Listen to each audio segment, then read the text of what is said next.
Today, Tuesday workshop, we are talking about gratitude and other overused words, memes almost. Gratitude, the abundance mindset that people talk about, manifestation, being an entrepreneur. What of it is crap and what's a keeper? So we're Mm, going to play crap or keeper on the Tuesday workshop. Trapper keeper. I like that. That makes me think of the when I was in school, you had the binders that said trapper keeper, right? Right, exactly. Crap or keeper. Trapper keeper. Okay. You're on the Tuesday workshop. Since you mentioned those topics, first of all, for everybody watching, and maybe you can picture this if you're listening on the podcast, but I want to do a big ooh for the people who like to do the gratitude manifestation woo groups and all that. This is not the official blanket policy of the thinker growth community. It's just my own personal opinion, but I think that's a bunch of stuff that you shovel around in your yard to spread it and put nutrients in the soil. Manure. Um, yeah, yeah.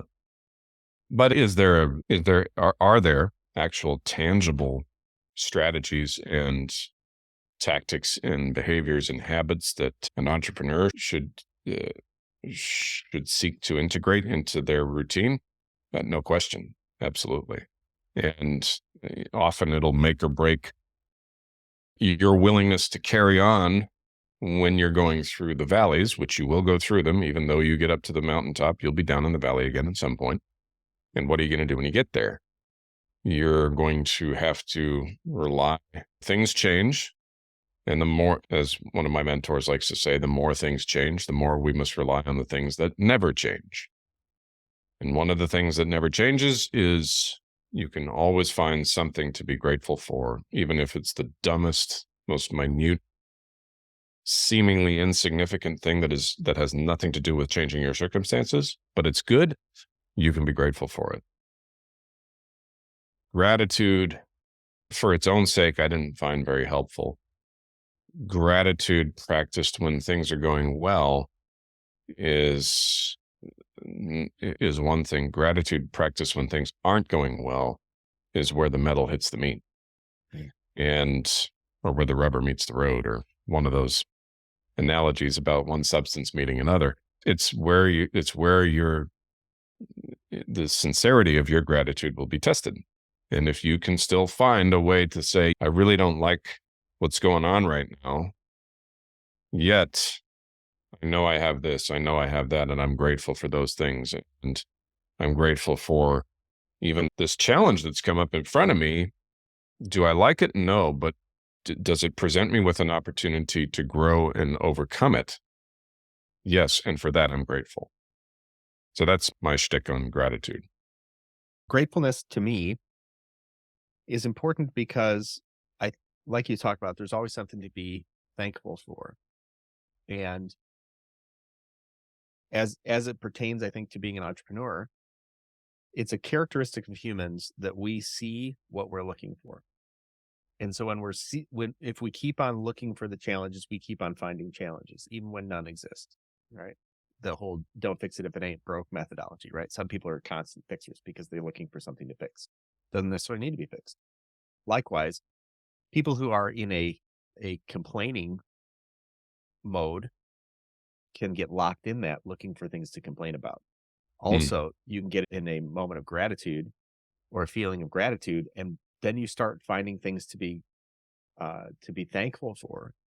And when you look for that, I think it opens up your perspective to all of the better qualities, kindness, graciousness.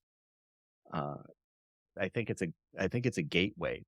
Actually, it's a gateway feeling uh, to feel thankful and express gratitude. It is a gateway to all of these other better qualities. I don't think that some of those better qualities are accessible unless you express thankfulness. And even in business transactions, hey, thanks for your business. It's a huge difference between just saying, hey, thanks for business and really being grateful for that. And it will shine through to your customers. They will experience it. To your vendors, hey, thanks for getting that out on time.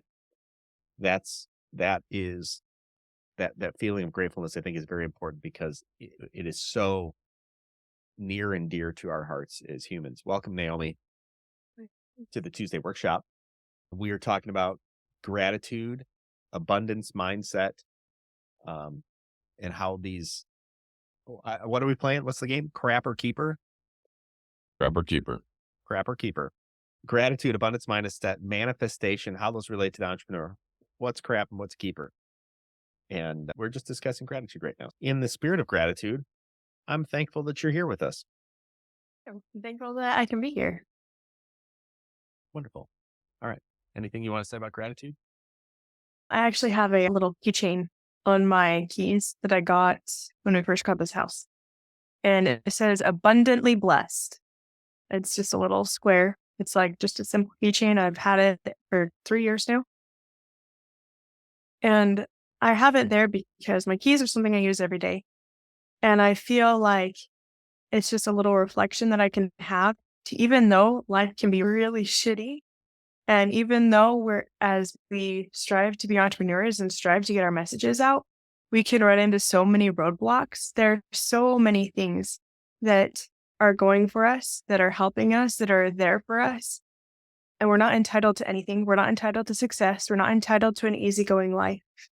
And I think when we recognize that we're blessed, it manifests more goodness to come our way and more recognition to see the goodness. And the more we recognize, the more we are able to let in. So I think that's where my spot is on manifestation and gratitude and how it can lead to success. I think that success mindset and that breakthrough. I love what you talk about with that. We're not entitled to anything and how that relates to gratitude. I think that's an interesting tie. Expand on that a little bit. I think I think that there's two different mindsets that people have. Obviously, there's lots of different mindsets, but the success versus the self-sabotage can be split into two different mindsets. And one is an entitlement based mindset, and one is a breakthrough mindset. And the entitlement based mindset means that if I do X, Y, and Z, I will get A, B, C. It is that if I do this, then this will happen. That is just an entitlement mindset. And that will lead to self-sabotage because a lot of times what other people had to do to get to where they are is going to be different for you. It's never going to look the same. And I think when people use it as a template, they get caught up in the entitlement of it and forget to be grateful for where they're at. There's not going to be, and they're going to be less likely to do the work to find the combinations. Maybe it's M, P, and D that equals A, C, and F. It's not gonna complete itself. There's no entitlement there. You need to be grateful and you need to keep pushing through. Be grateful for what you have and keep working towards put different letter combinations together to get that breakthrough. You're not entitled to a certain outcome after putting in a certain amount of work. There is no entitlement.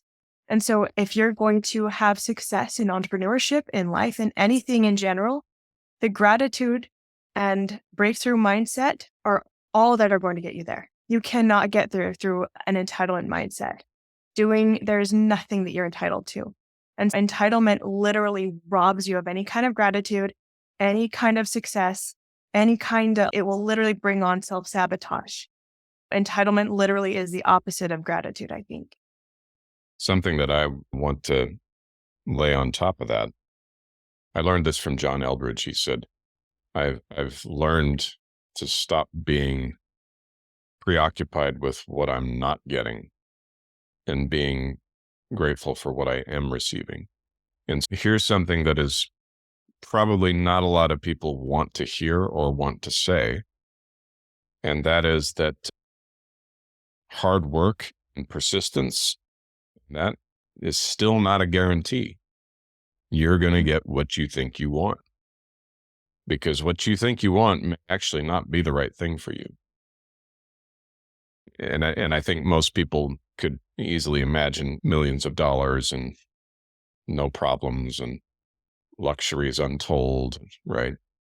Just because you think that's a good idea doesn't mean it actually is, for the way you are uniquely made. And so one of the things I've had to do is, as I'm 5 years towards what I hope will be the 10-year overnight success journey, is to learn to say, okay, with the kind of people I hang around, I hear about people having 8 and 9 figure businesses and buying beautiful homes on the coast and living it up and taking trips and all that. And I work with people like that, right? I serve people like that. And it's very easy, given the proclivities of my personality, to say, okay, why can't I have that? What makes me so terrible that I can't have that? But that's a very ungrateful place to be, because the reality is I have a very good life. And I don't need to put more zeros on the end of it to prove it. I just have to acknowledge it. I just have to acknowledge what is already there. See, I think, Jason, when we were talking about what's the crapper and what's the keeper, the crapper is, like Naomi said, being grateful because you think you're going to get something if you do it, and you think, I'm not going to get something if I don't. And that's a very primitive form of gratitude that is self-serving, which contradicts the whole point of being grateful. Instead, what you have to do, I think, is you have to focus on, what do I actually have that I can be grateful for? Not what might I get if I write down 3 things I'm grateful for every day. And I've made that mistake. That's the only reason I'm bringing this up. You might be out there listening, thinking, I'm thinking about starting a business, and I've got the work ethic to last 10 years to see through all of that. Just be prepared. You still might not get what you're after. And you still got to be grateful. And are you up for that? Because we like telling people the truth right between the eyes with love here on the workshop. So I think that's worth adding to it. I think gratefulness is very closely associated to the idea of the abundance mindset. And I think that's another buzzword, perhaps, buzz term that I've heard circling around, the abundance mindset. You got to have an abundance mindset. Have you guys heard that?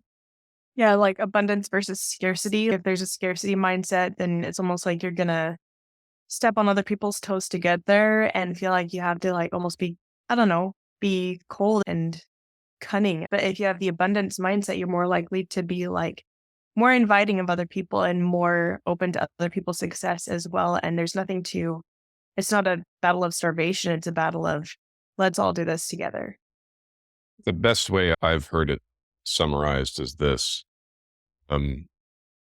We can never obtain the abundance of Eden, right? Unlimited resources, eternal in the afterlife, perhaps. But while we're here, we cannot obtain the perfection that we lost. We can't get back the infinite resources, eternal life, and all of that. We have to settle for a finite amount. But we settle for a lot less than we could have if we're willing to concentrate our energy and focus on the things that we truly do control, versus trying to manipulate and control it and everything that we actually don't. And that's the problem, is like when people hear abundance mindset, if they're willing to suspend their obvious intuitive judgment about what's around in front of them, that clearly there is a finite limitation to what you can achieve and what you can acquire and all that kind of stuff. And then they start to get into the whole idea of, I can have the universe, I can have the whole world, I can anything and everything I want whenever I want it, right? And that's childish. That's not true. It's not even true for the richest, most successful people in the world. Sorry, I'm getting philosophical here, but neither is the opposite true. You can't go to the opposite extreme and say, I don't deserve a damn thing, so I'm just not even going to ask. I'm never going to grow. I'm not going to change. I'm not going to try. That's not good either. And I think most people tend to swing towards that end of the spectrum, and they stop growing into the kind of people who can be trusted with greater amounts of resources and greater amounts of abundance. Because it's all about, what will you do with it when you get it? If you're a jerk now and you get several $1 million, you're going to be a bigger jerk with several more $1 million in your bank account. We just came off of Thanksgiving, and I don't know about you, but I gathered around a turkey and some stuffing and some potatoes. I'm a huge stuffing and potato guy. Love me some mashed potatoes. Love me some butter on those mashed potatoes. And every time I think about Thanksgiving, I think, is there going to be enough potatoes? There going to be enough butter? Is butter going to be soft, or is it going to be right out of the fridge, like cold? And so it's going to cool down my mashed potatoes before I put the butter on. I have all of these preparatory thoughts for an event that has not yet occurred. And sure enough, go to Thanksgiving. There's turkey there. There's stuffing. There's potatoes, green bean casserole, and the turkey, arguably not quite big enough. Just raised almost almost too small. The stuffing, had to dig it out. The potatoes went by super fast. Almost didn't get these Brussels sprouts things that everybody was raving about. And in that moment, there's a feeling of scarcity. Like, I got to get what I need to get on this plate before it's gone, versus abundance of there's enough. I will be fed. Will I be fed to the gills? So I feel like I have to fall over in a carb coma? Maybe not. Do I need to feel that way? I'm used to feeling that way. Doesn't mean I have to. Am I going to get leftovers? No, you're not going to get leftovers. For me, there are particular moments, that being one of them, where I have a tendency to drop into the scarcity mindset of I've got to get what I need to get, versus being thankful for, number one, having any of that to begin with. Certainly having enough for everybody, having the company of people who I like to be around for hours and hours on end, in really, on the order of things, a quite abundant time. And I think if I got stuck in that scarcity mindset, I could be all sorts of cantankerous to people, and then they wouldn't want to be around me. I could take all the stuff and I would never be invited back, because we like to deal with people who have an abundance mindset. Those are the people we like. And I would argue that those are the people that we want to try to be. We aspire to be those people, and it makes it easier to be around those people. If you're easier to be around and you can navigate all these personalities, and and there's enough for everybody, you can gather more people, you can see more opportunities, you don't get stuck in the dumps of repelling good people, because good people don't want to be around a cantankerous guy there's not enough food on my plate. And that's one of the clearest examples I can feel in my own soul for scarcity and abundance mindsets and how they play out. It's those moments when we gather around a meal with our families. And if we take that then to being an entrepreneur, we'll be able to work with people that we wouldn't have had to be able to work with if we drop into that scarcity mindset. There actually is enough to go around, and we will see it. There's a whole other refrigerator full of food. It doesn't have to be turkey. Let's say the turkey was gone. Great, fine, make some pizza rolls. Well, I don't want to have pizza rolls. There's plenty there. As an entrepreneur, there's plenty there. There's resources. There are folks around you. You have what you need. And I think that we miss all of that when we drop into that scarcity mindset. We miss our opportunities, and we are a pain to be around. And that I think is a huge deficit or huge problem with scarcity mindset. A while back, someone said, you can't outgive a generous soul. And that's why we don't call it Thanksgiving. We call it Thanksgiving. Do you get things out of Thanksgiving or whatever? Take your pick, whatever holiday. Of course you do. Yeah. I had seconds and it was great. But does that mean, here's what I actually wrote a post on Facebook aimed at young guys, because now that I'm a little bit of an older male, I can encourage younger guys who are recently married or desire to be married by telling them the truth about the change that's happening around holidays like Thanksgiving and Christmas. I said, when you were young, your mother made it all about you. And you didn't have to prepare food or talk to anybody else at the table. You just had to show up and enjoy it. Those days are gone, bucko. You're a man now. And that means your role has changed. And one of the ways it's changed is that you are now part of the giving crew. You are now part of the crew that makes the holiday happen, not the beneficiary who just shows up and gobbles the food and passes out. And the difference, of course, there, Jason, is exactly what you're pointing out, which is, was there enough food for you to gorge yourself? No, which means there was a limitation on how much food there was. But was there abundance of opportunities for you to be a giver, a facilitator, an opportunity creator, generous with your time, generous with your effort, generous with your support, right? This is the hard lesson I had to learn with these holidays with my bride, is that I'm not here to show up and gobble a bunch of turkey or open a bunch of presents. Do I get turkey? Yes. Do I get presents? Yes. But that's not why I'm here anymore. And it really is helpful when you understand your role has transitioned. And if you're an entrepreneur, your role has transitioned too, right? You used to be able to just go to a job, collect a paycheck. Now the world is depending on you to provide the product or the solution that you do. The world, I say, your customers are depending on you. And by extension, the people that you hire to help you build that organization are depending on you to lead it well. And so you have to become a very giving person. I think that's probably the best analogy that you could use for what abundance mentality really means. So with this idea of gratitude, being thankful for what we have, and this idea of abundance mindset, how do you, in your mind, process when it doesn't really appear there's anything to be thankful for? Sometimes we get into these situations, certainly as entrepreneurs. I've had my situations, vendors just pulling out the rug from you, massive changes to deals, products not available, products not shipping on time. You ship something and it got damaged in transit and your customer is pissed off with you. How do you reconcile this idea of gratitude and abundance mindset if we believe that these things are good and valuable, lead to good things? What do you do? How do you I process think, when it doesn't look like that's true?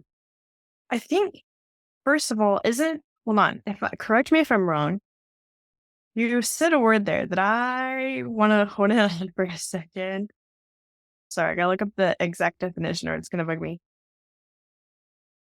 Reconcile that disappoint, like reconcile when things don't appear the way that you thought they would. I think reconcile means it just barely showed that. Restore, make one, settle, make one consistent with another, coexist in harmony, make or show to be compatible. Because those things are opposite, but to reconcile, you need to like make up that difference. They need to be able to exist at the same time. And I think in order to handle that and approach that is, first of all, when it looks like something is going to happen and you had that abundant mindset, when it gets ripped from us, there's a reconciliation that needs to happen where that doesn't always look the way we want it to look. And in order to reconcile that, we need to address and accept the emotions that come with things falling through. There is an emotion that comes with that, an emotion of disappointment, an emotion of maybe even heartbreak, some tenderness, there's that discouragement that comes with that. And I think we need to honor that in order to accept that things can fall through, but that doesn't mean that there is a lack of abundance. I think in order to reconcile that, we have to accept and process those emotions that come with that disappointment that can be, oh my gosh, I just lost the word. Disheartening. I think we need to process that, let them flow, because when we get hit with that ton of bricks, it's usually because there's an emotion that needs to be addressed. When we address that emotion, we're like, okay, I'm feeling like this. Why am I feeling like that? Because this fell through. And this falling through goes against this mindset. In order to reconcile that, I need to have this mindset and then be accepting of the fact that this fall throughs can still happen even with this mindset. They can coexist at the same time together as one. And reconciling that comes with needing to get emotional in yourself and address the truth that is abundance mindset can happen with disappointment, with discouragement. It can come with those hiccups. And so I think that's the biggest thing is just to reconcile it. We need to address that disappointment, accept it, and then be like, okay, that doesn't mean accept it and then disregard it in a way that's like this. It's like kids get cancer. Does that mean that God isn't real? No. We'll run into really bad crap. Does that mean that we can't have this abundance mindset in business? No. And I know that's a really dramatic comparison, but I think it's very valid just the same as God is real and he loves us, but we also live in a fallen world.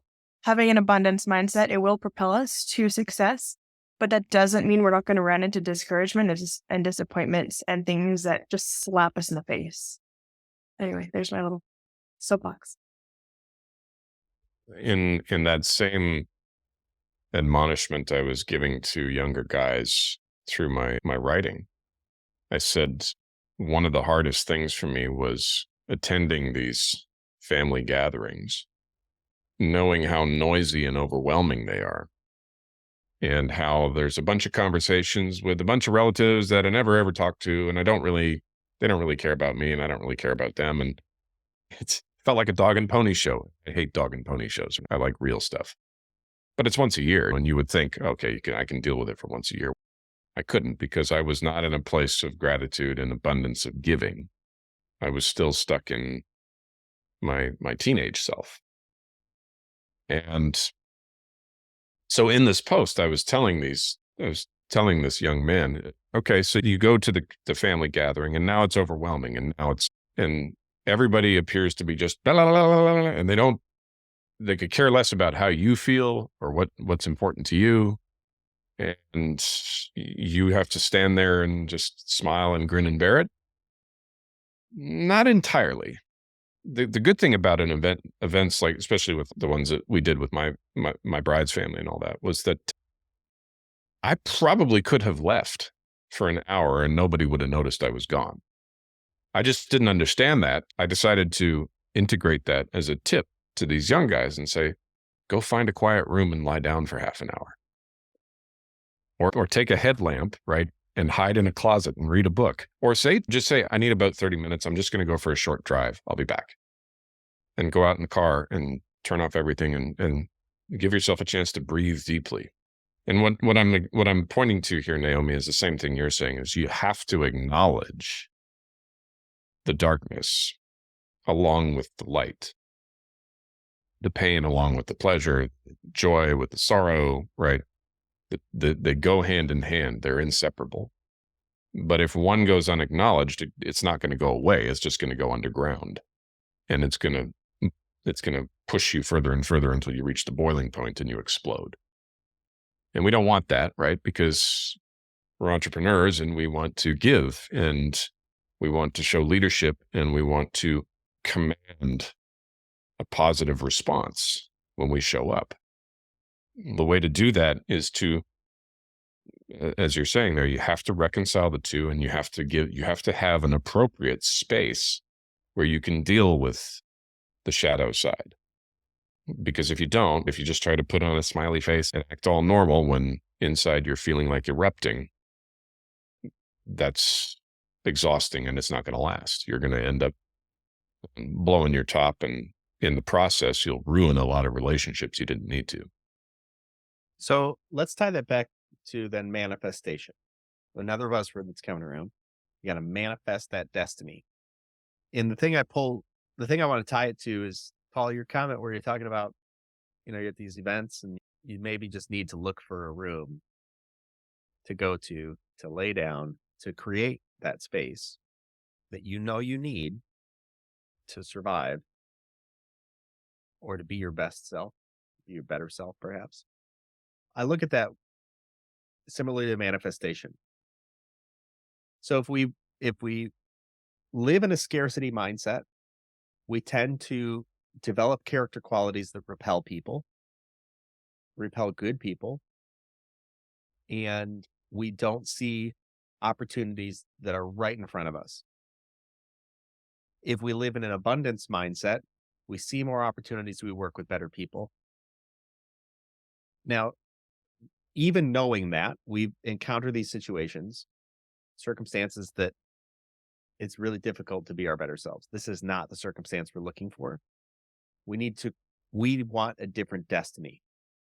And in the middle of that, we need to create these moments that we as individuals need in the circumstance to get through that circumstance, even with an abundance mindset.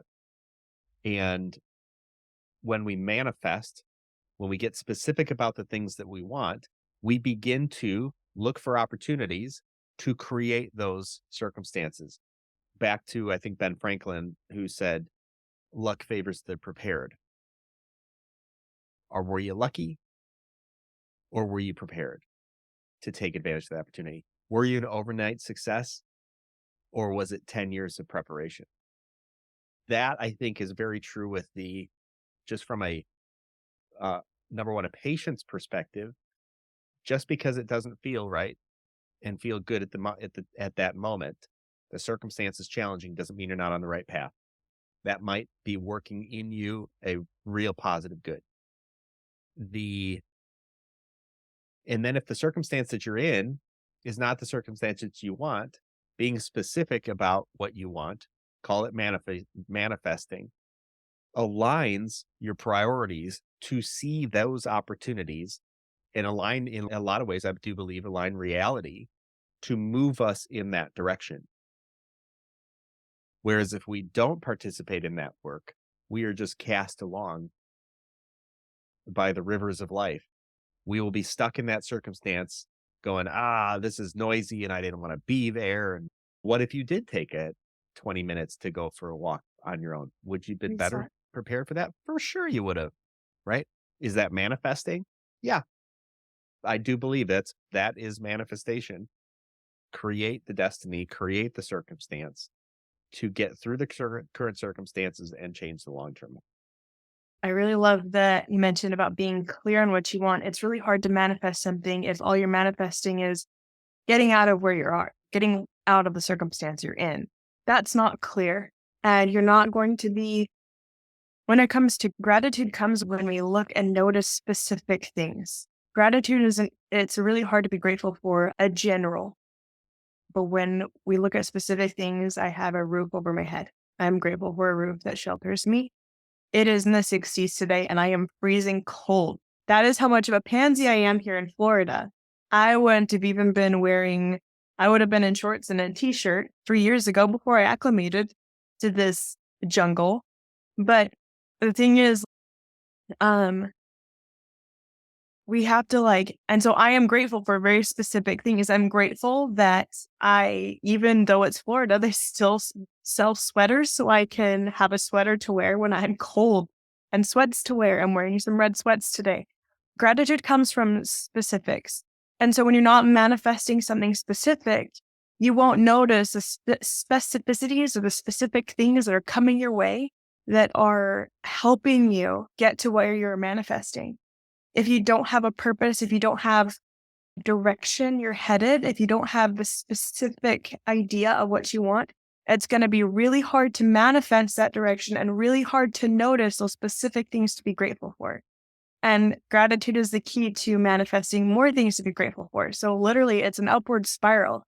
And if you don't have that direction, that specific direction, you're going to downward spiral. Instead, you're going to go the opposite direction. I was talking to a family member years ago, extended family member, and she had, I think, just been recently married, pregnant, and sitting in my dining room and lamenting about the mother or wife that she was going to be, and had all these young concerns.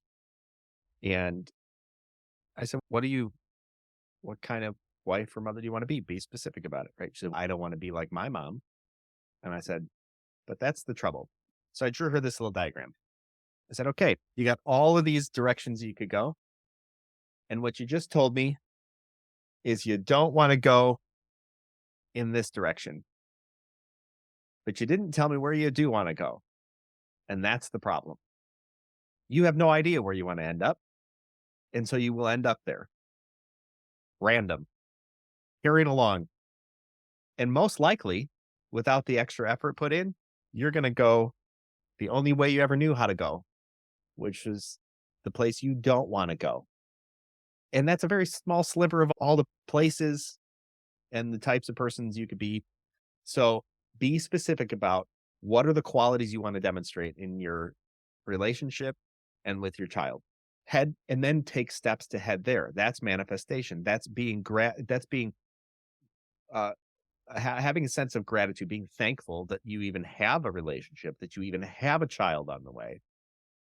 And of course, there are things that you don't want to do, a person you don't want to be, a model that you don't want to follow after. But all things being equal, you will become that person. So be specific about who you'd rather be and start marching down that path. And that's where I think that when people talk about manifestation, it's not rah hoo ha pie in the sky nonsense. I think it can become a religion of its own, but there is a truth to it that if we don't, if we are not intentional about manifesting or creating the things that we want to create, planning for the things that we want to have, then we will have whatever comes to us. And if you want to be that, if you want to do that, okay, that's fine. There's also an element of things that are meant for you will come to you. But not if you're unprepared, or when you are unprepared, that's not going to work out. Like I just had a conversation not long ago. Somebody said, "Yeah, I never should have married that person. I should have listened to my gut in that moment, sitting in that parking lot. I never should have." And it's 15 years ago or whatever. We've all had those moments. I never should have done that. All right. But what about today? Aren't you grateful for the things that you have? And that in this moment you can pick up and shoot for something different. You don't have to follow the same patterns. Who do you want to be? What do you want to do? Head in that direction. I think that's an element to tie together gratitude and having this abundance mindset. The world is in fact, your oyster. You can go anywhere and do anything. And then, but you got to be specific about what that is, or it's not going to create itself. Yeah, pardon me while I get philosophical again, but this is making me think of Passover. So I observe Passover every year, and in the Bible, Jesus is linked to Passover. He was killed on Passover. He's called the Passover lamb who's been sacrificed. But I didn't understand what was the significance of this. God basically tells the Israelites several things. And one of the things he tells them is, you shall not eat any bread that has leaven in it for 7 days. No bread with leaven. So every year I go and buy a package of matzah, and that's all we eat for 7 days. And we actually like the flavor of it, bland as it is. Put a little butter on it, and it's fine. I was going to ask you, I don't want to get you off track, but you would just buy the plain old matzah, so you have to Matzah. suffer it. Yeah. But you can put stuff on it. You don't get the onion matzah and stuff. I should try that. Plain old. I eat plain matzah too, by the way. It's great. I love it. But why? You get an instruction like that and you're like, what's he getting at with that? He doesn't just make up random stuff and say, do this, don't do that, right? He's always driving at a point. And then I decided to research what is leaven and why does God not like it?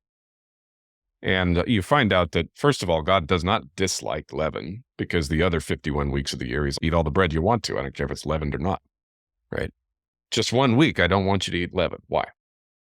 Because the leavening process reflects exactly that reality you're talking about there, Jason. So when you make dough, you put it out on the counter, and the dough has little micro sugars in it, usually stuff that you've put in as part of the ingredients. And yeasts are floating through the air, and they like those sugars. They land on the bread, and they eat the sugars, and then they pass gas, which is what makes the bread rise.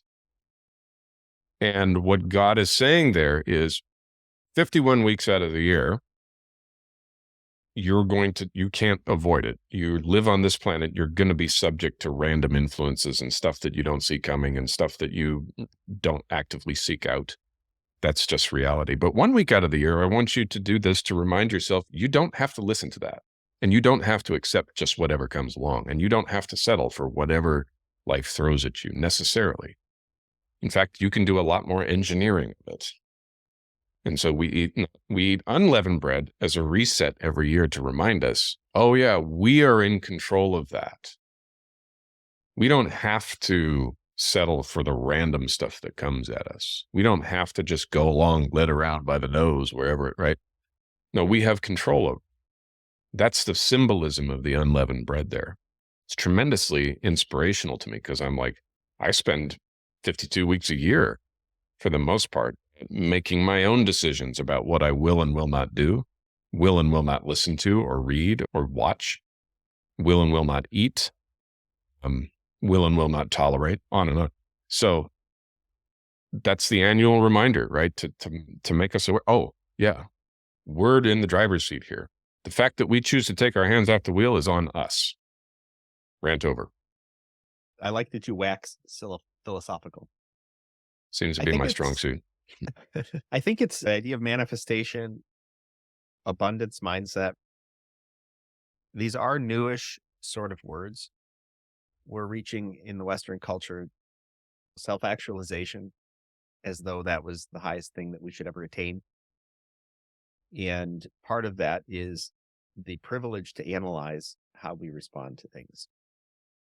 I think there's also a challenge in over-analyzing instead of just being. What if things just were? And I think there are times when things just are and you let them be rather than, and I think it goes along with gratitude, rather than pushing against the things that are. Sometimes things are, and they are for a time. We're guaranteed that. Nothing is forever. We're guaranteed things are for a time. When we're having, I think, a challenge, or when we're starting on this journey of gratitude, I think two things can help reset us. One is find one thing to be gracious about, or be thankful for, right? So find one thing to be thankful for and speak it out loud. I think that's helpful. And number two is exercising that if you can't find a way to be thankful for the circumstance, just let it be. Accept that it is. And don't push against it because you can't change it. And I think those two things can help a person reset into a mindset of gratitude if they've lost that. What would you guys add to that list? Naomi still think you got something, Naomi? Yeah, I was just thinking about, I love how you worded that it helps you reset into the gratitude mindset. I think that's one of the biggest things is when we find ourselves off course, sometimes you need a reset. I think people get hung up on this idea that if almost like this lost mindset where it's like, oh, I'm lost. Oh, I need to get back on course. Just reset from where you're at and you tell it. That's it. I don't know. That's the thing that stuck out most to me about what you just said is the reset. To get back on course, reset that gratitude. Yeah, and for me, I would say the two. I didn't come up with this, but I think it's appropriate that the two most important questions we can answer at any moment is who am I and who am I becoming? And if the answer is with regard to gratitude, right? I'm a thankful person who is living in expectancy of great things and looking forward to the future. If you can answer that question that way, honestly, then, the proof will come. The proof will come when the opposite shows up. But if you're practicing that on a daily basis, you'll remember faster. Okay, not going well, not what I planned. However, I know where this leads if I don't take action to be grateful for what I can control and what I do have. And I deal with that pretty regularly. Would I like to be working with a ton more authors than we are? Yes. Is it happening? No. So do I just crawl into a hole of despair and feel sorry for myself? I could do that, but I've already been there so many times. I'm not going back, Bubba. So what am I thankful for? I got a family that needs me. I got work to do besides my business that keeps me busy. I've got extremely good fitness and health that is satisfying and full of accomplishment. And every time I go to the doctor, they're like, "Why are you here?" Right? I've got kids that are doing well in school and I love them and they're a handful, but they're forcing me to become a better leader. I've got a team that works on stuff for me and they benefit from my leadership because they tell me, because I choose to communicate with them well. So I've got like all these things that I can acknowledge and be grateful for. I've got a hot tub out back. I absolutely love it. Like hot tub is my sweet spot. I love sitting in the hot tub and I've got one out back. It's private. I don't even have to share it with anybody. Okay. So I don't have a dozen new authors signing up. Okay. Then look around and find the stuff you do have. And more importantly, where is that leading you? Because if you can retain that ability when things don't, and certain things don't go your way, then the odds are in your favor. You're going to end up in a really good place. Might not be the one you think it is, but it's going to be a good place nevertheless. In fact, if we're talking with the God of the Bible, it's probably going to be a better place than you could come up with on your own.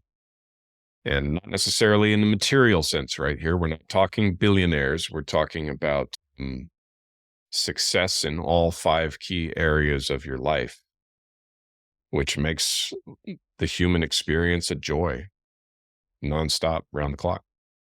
So we're coming to the end of 2023, moving into 2024. Every year I set for myself an intention word. It's whatever word I have assessed and felt in my soul Jason needed, or needs rather, in the coming year. So it's like a focus, right? The words that I have used in the past number of years was one was reintegration, because I had various parts of my life that were disintegrated. They were not integrated together. And I wanted to figure out what to reintegrate together. Who did I want? What are these components that I want to bring? Right. One was a phrase, love your journey. Because I identified in myself that I was really fond of certain destinations along life's journey, and I didn't want to leave those destinations. Or I wanted to rush to the next destination rather than just enjoying the daily journey between destinations, letting go and walking to. And then another one after that was love your journey and who you journey with. Because now I needed to not only love my own journey, but also love the journeys of the people who I was journeying with and let them leave their destinations, walk to their next destinations. And then this year's was discipline. I would rank myself on a scale of 0 being not at all, 10 being firing on all cylinders. I would rank myself in the lower half of discipline for this year. I have failed. I would have given myself an F and kicked myself out of class and said, you can't come back to the school anymore. The school of discipline. and so whether we set intentions or we don't set intentions does not mean that we will reach them in the defined time period. I have had opportunities for discipline, and I have learned in certain ways the challenge of not being disciplined. And I've also offered myself the opportunity to just be at times instead of getting back into that rush do mindset, which does not produce abundance or patience or all of these things. So I think my offer here is we're moving to the end of not only this workshop, but we're moving to the end of the year. When we're looking at gratefulness, abundance mindset, manifestation, setting intentions. Maybe it's an intention word for you. Part of that, like you talk about Paul and you, Naomi, as well, assess how are these circumstances creating in me the better qualities, of love and joy and peace and patience and kindness and goodness. I can go through and label all of those now of where those have been developed in me through circumstances I never would have chosen necessarily. But I've always returned to, okay, here's who I want to be in this circumstance. And over time, not immediately, but over time, those qualities have been developed. And they would not be developed had I not put out the intention, the manifestation, whatever you want to call it, to assess and evaluate and cast a vision for the future tied together. I think without that process of assessment or evaluation and then a future intention, I don't think those things would have been developed in the way they are being developed. And I'm quite fond of that. And I will be thankful for all of the things that I do have. I would love to have a hot tub, Paul. I would actually love to have a sauna. Nothing of any great nature is preventing those things other than I don't have a very private backyard and I don't want to sit out there next to my neighbors. You can get an indoor sauna. Well, I'd love to get an indoor sauna, but then it's, where would I put it? Right. Your front center. It'll be down there in your secret lair right next to the keyboard. Yeah. On the Take other a break side of from the work, studio. hop into the sauna. There you go. Next time, Computer's here, keyboard over there, sauna right next to it. Yep. next time you get on a Zoom call, you're pouring with sweat. You got a towel around your shoulders. Do it. You can get like a 1-person, 2-person sauna. I think if we did evaluate our lives with these better qualities, when we exhibit those qualities, life gets easier. Not circumstances might be challenging, but making it through those circumstances, Living through them, positive light, that gets easier. That gets more light, but we got to set the direction. If we don't set the direction, it's set for us and it leads to chaos. Yeah. That's what I was telling those young men in that post is like, now these family gatherings at Thanksgiving and Christmas, I'm just smooth. My bride asked me to do something, I just go do it. I don't seethe or sit there. What about me? Right? I just don't do it. I've done it so many times. It's petty. I'm sick of it. Yeah, it's petty, but it comes from somewhere, right? It's not illegitimate. Right. It's not meaningless. And I like your word illegitimate, right? It's not like it's devoid of meaning. It might be petty, but also meaningful, or it would not exist in us. No, it's petty to like be like the whole grumble, because obviously sometimes you don't want to be there, but taking on just forgetting yourself and just showing up for somebody else, there's something in that, and for sure, there's nothing petty about that. Right. No, and that's why that's the idea of what is the meaning behind that? Why is it so meaningful to me? Why do I care so much? And then being able to dig that deeper and go, this is petty, but why does this matter to me? Dig deeper and you find out where that's existing. Why can't I just be like so-and-so over here who's smiling and dealing with it just fine? It doesn't bother him at all. And I'm sitting here seething with rage and I don't know why. So social gatherings are impossibly stressful. So that's probably why. Sometimes. Some of that, yeah, but it's, this was during the years when I was in the insurance business and I was networking at social gatherings 5 times a week. Ooh. I wasn't bothered by social gatherings at all. I was just bothered by these ones and I couldn't figure out why. I had a conversation. I don't know, this is probably off topic, but I had a conversation with somebody who had a big family gathering for Thanksgiving. And she said they were able to have a lot of people there. And then 2 of her sons got into it at Thanksgiving. So she had her kids, her grandkids, they were all there. Not everyone was there, but they had a lot of people there and she mentioned everything was going great. And then they got into it and she said, but that's not to say there's not all this amazing stuff that happened. I'm not trying to like bash on this great event. I'm grateful that people are able to come out. There's just that one thing. And I was like, gratitude doesn't mean you don't acknowledge the shit. And I didn't say Yeah. that. I was at church, so I wasn't going to say that to a certain in another time or place.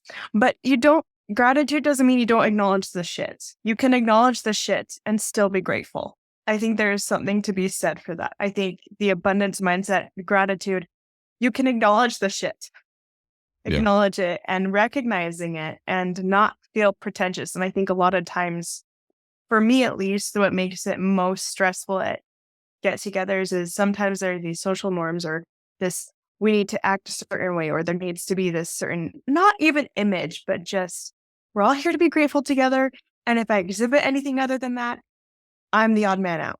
I'm the Yeah. one who's going to be causing problems, and I don't want to cause problems for other people, and there's an extra weight to that. And so I think being grateful can coincide with acknowledging the shit. And so I think anyway, that's anyway. This is good. This is a really good topic, real timely, and something that is suitable, I think, for not only for entrepreneurs but everybody else on the planet, because it really does, I think, shape how the direction of our lives in a very meaningful way. Whether we live with gratitude, whether we see the world and our experiences with abundance or scarcity, and whether we are diligent, not diligent, that's not the word, whether we're intentional about creating for ourselves and the people we care about a future that we'd like to see, which people would call manifestation. They all work together. And I don't really think they can exist well without one another. Hmm. And the impetuousness of immaturity sometimes leads us to wanting the quick solution, the quick fix. And yet I think it is time and experiences and allowing sometimes things to just be because they are that leads us, I think, to being more gracious or having feeling of thankfulness and acting with gratitude, and also charting for ourselves, manifesting our future, but allowing it to come. All of that, I think, is held in balance. And I think we need other people to do that. So the workshop happens every Tuesday, 10 a.m. with our faculty members. Today, we've got Naomi Alstrom here. Naomi, wonderful to see you. You bring a fresh perspective and a light to the conversation. Paul, you wax philosophical, and I love that about you. I bring weight that drags it down and makes No, everything slow down and think no, you open granularly. you open things up. I really love your spiritual insights. I love it a lot. It's And it's what I nerd out on. happy to be with you all today at the workshop. So if you are a faith-based founder who believes your product, service, or message is going to change the world, you better get good at delivering that product, service, or message. And we believe that you need others to be able to do that. And we're here for you in the Thinker Growth Community, part of Thinker Business Accelerator. And this has been the workshop. Folks, have a great day today. See you next time. We'll see ya.